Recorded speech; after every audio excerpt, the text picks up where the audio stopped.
लखनऊ के eco garden में राष्ट्रीय चौकीदार सेवा समिति भारत द्वारा धरना प्रदर्शन किया गया, जिसमें बताया गया कि ग्राम चौकीदार की पुलिस रेगुलेशन के अनुसार 30 ड्यूटी है, जिसके कारण उत्तर प्रदेश सरकार ग्राम चौकीदार का वेतन बढ़ाने में शंका करती है। इसलिए हम सभी ग्राम चौकीदारों की मांग की हमारी 30 दिन की ड्यूटी पुलिस प्रशासन के साथ कराई जाए और जब भी प्रशासन को पुलिस बल की मात्रा कम लगती है तो चौकीदारों को रोड पर व्यवस्था करने के लिए चौकीदारों को होमगार्ड और PRD जैसी ड्यूटी लगाई जाती है और ग्राम चौकीदार अपनी ड्यूटी अच्छी तरह से निभाते हैं, इसलिए ग्राम चौकीदारों को 30 दिन की ड्यूटी करने की आवश्यकता है।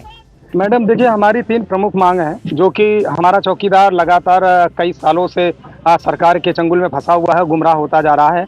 हम लोग दिल्ली तक भी पहुंचे थे, जहां पर माननीय नरेंद्र मोदी अपने आप को चौकीदार तो जरूर कह दिए, लेकिन जब आज ओरिजिनल चौकीदार है वो रोड पर बैठा हुआ है। हमारी प्रमुख मांग है कि सबसे पहले इनका जो शोषण होता है, इनके साथ जो ज्यादती करी जा रही है हर थाने और साथ साथ में कहीं ना कहीं इनके अपने लोग ही इनको इतना पीड़ित कर रहे हैं। अभी हाल में ही 70-80 लाख रुपए की इनसे ठगी की गई मुकदमा के नाम पर। तो कहीं ना कहीं एक वेतन न बढ़ने की वजह से ये लोग बेचारे कहीं ना कहीं लोगों को लगता है कि मैं पैसा अगर खर्च कर लूंगा तो मेरा वेतन बढ़ सकता है, तो गुमराह होने में 3-3 हज़ार 4-4 हज़ार रुपए मुकदमा के नाम जमा कर दिया, जिसमें 70-80 लाख रुपए का कलेक्शन करके एक शुक्ला नाम का व्यक्ति है वो लेकर भाग गया, उसका आता पता अभी तक नहीं है। दूसरी बात, ये जो मानदेय की मैं बात करूं, भारतीय जनता पार्टी की जब सरकार का नाम इन्होंने जब शुरुआत की थी तभी इन्होंने वादा किया था कि मेरी सरकार बनते ही 10,500 रुपए का मानदेय आपको दिया जाएगा, जो कि लिखित प्रमाण है, उसके बावजूद भी नहीं दिया गया अभी तक। तो हमारा सरकार से बस इतना ही कहना है, ना मुझे 10,000 ना मुझे 20,000, जो आज महंगाई के दौर पर दैनिक मजदूरी चल रही है, एक सम्मानित वेतन, वो वेतन इन्हें दिया जाए। 30 दिन की ड्यूटी ये गांव में जो कर रहे हैं, गांव में ना कराकर इन्हें थाने पर ड्यूटी पर लगाया जाए। ये हमारी मेन मुख्य मांग है। क्यों इसका कारण बता रहा हूं। इनकी जो मेन ड्यूटी थाने पे अभी 2 लगाई जा रही है, 30 दिन ये गांव में ड्यूटी करते हैं, जिसमें कई इनका काम होता है गुप्त सूचना को देना कि गांव में कोई भी अगर शराब बना रहा है या कोई आपराधिक घटना है तो उसको सूचित करना।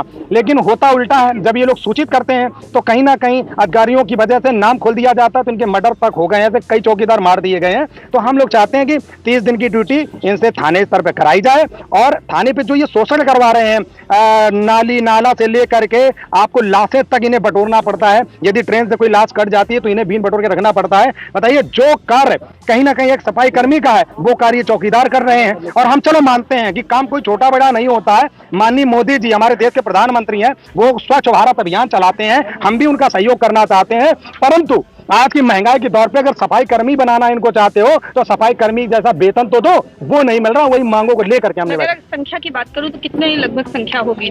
70,000 पूरे प्रदेश में। आप यकीन मानिए, मैंने तो ये ठान लिया है कि देखिए, अगर हमारी सरकार किसी भी तरह से चुनाव से पहले नहीं सुनती, इनका मानदेय नहीं बढ़ाती, तो हमने बस एक ही ठाना और हमारे सभी लोग तैयार हैं, हाथों उठा के समर्थन दिया है।